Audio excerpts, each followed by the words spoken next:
let's rectify. This is a direct connection, so it should be run with the compressor. I'm going to rewire it here on top.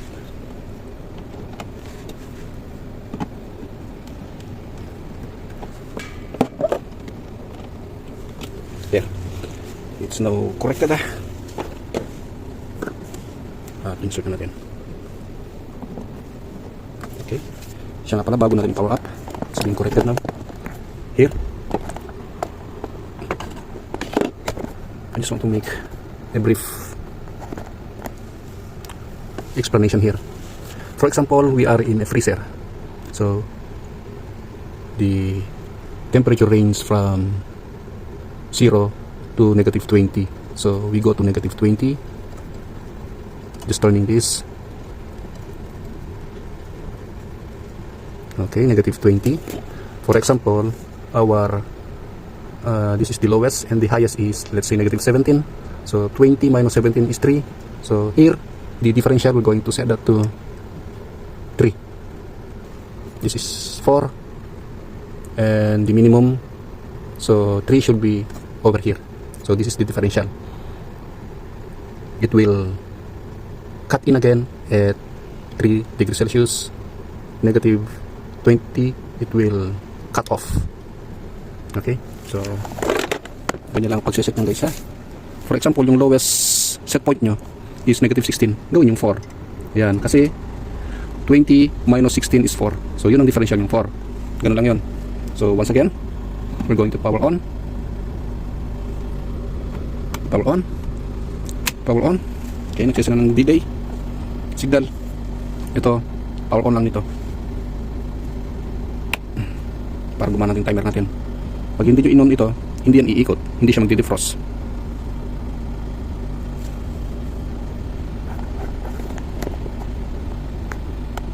Okay, let's test the light. There. Turn off. How about the load for the heater? There. This is always on. Power off. Power solenoid.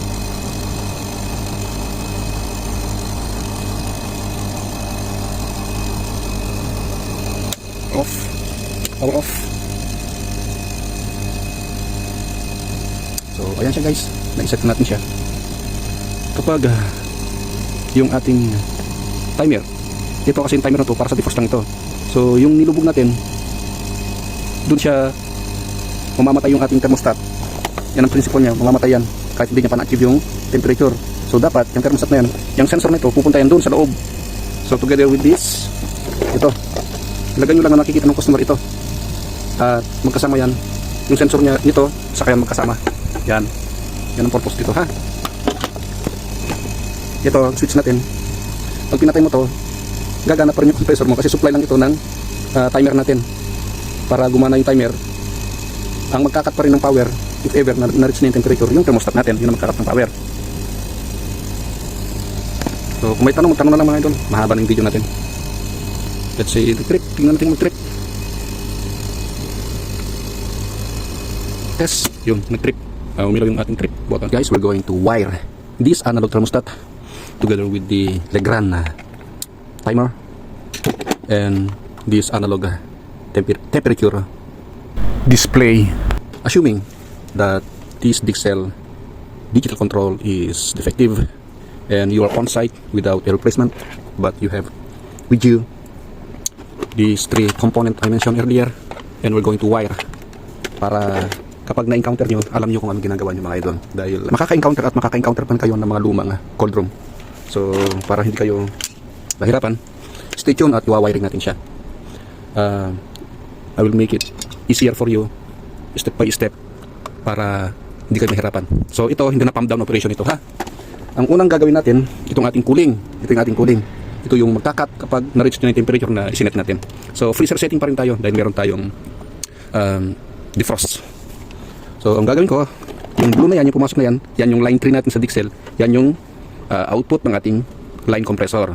Tatanggalin ko lang yan.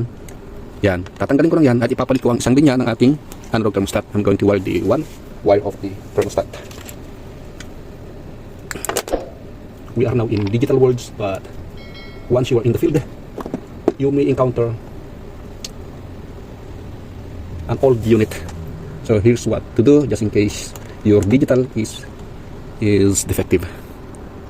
Okay, I just insert there. I-insert ko lang yan diyan. So, kaya na sinabi ko, ito ay series tutorial hanggang sa makakuha kayo ng ideya. Samantalahin nyo habang libre mga idol. Baka one day, magpapatraining na rin ako para kumita naman ako dahil ayaw kong bayaran ni Facebook. Dahil ang violation ko, hindi daw ako nakatira sa monetize na country. So, natanggalan natin yung kanyang line compressor. And then, tatanggalin din natin guys yung lahat na ito, tanggalin na natin. Sandali lang pala para hindi kayo malito, no? Itong line na ito na pumunta dito sa ating thermostat, it goes here to the thermostat here, and one line of the thermostat here is connected to the terminal number 1. Therefore this is line, this is line, this is line. So I'm going to remove the line here. Tatanggalin ko itong line na ito. Okay, pasensya kayo ha, I'm going to speak Taglish because yung mga non-speaking Tagalog natin is medyo napapabayaan natin sila. And the another line from the analog thermostat, I'm going to join these two. So hopefully nakukuha nyo yung ibig ko sabihin, ha? So dahil pinapanood tayo mga idol internationally, dahil ditong pagtatagalog ko almost few months na, nag-drop yung ating mga views sa YouTube.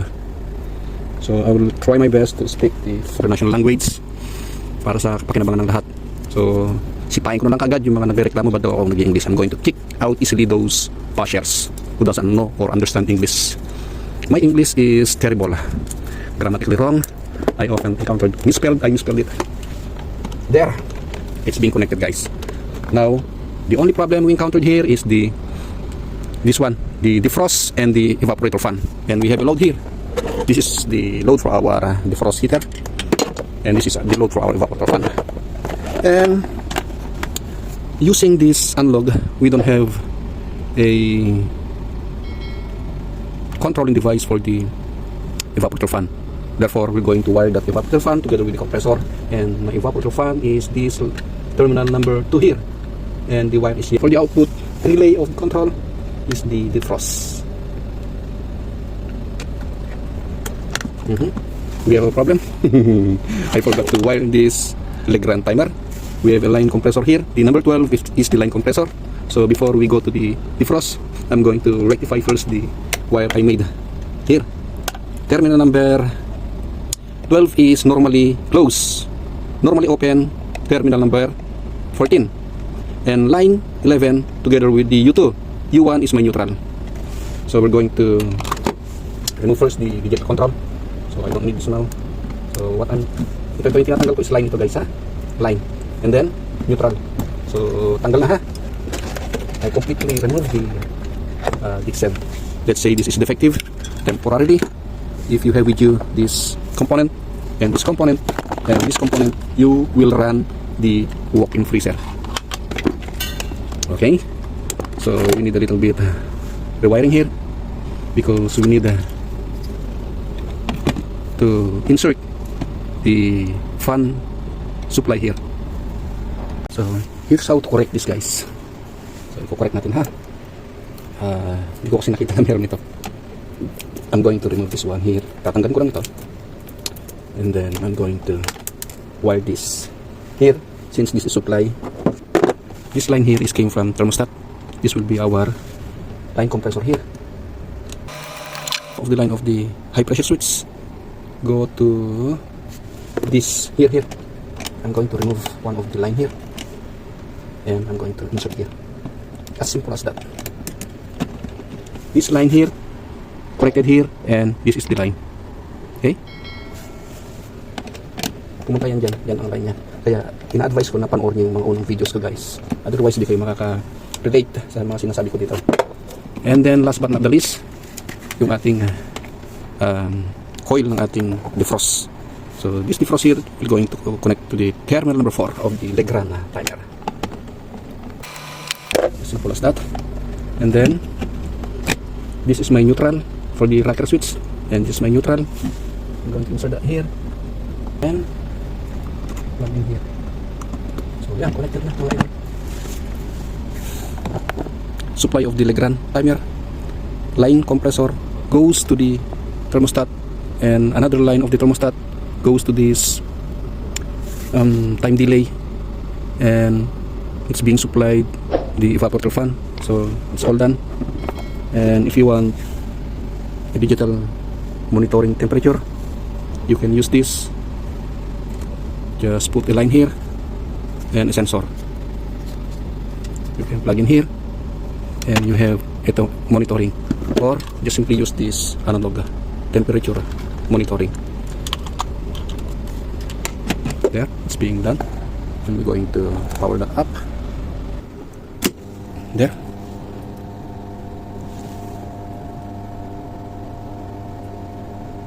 Let's wait for the activation of the compressor.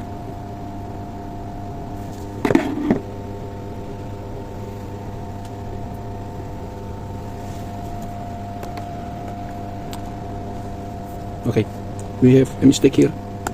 This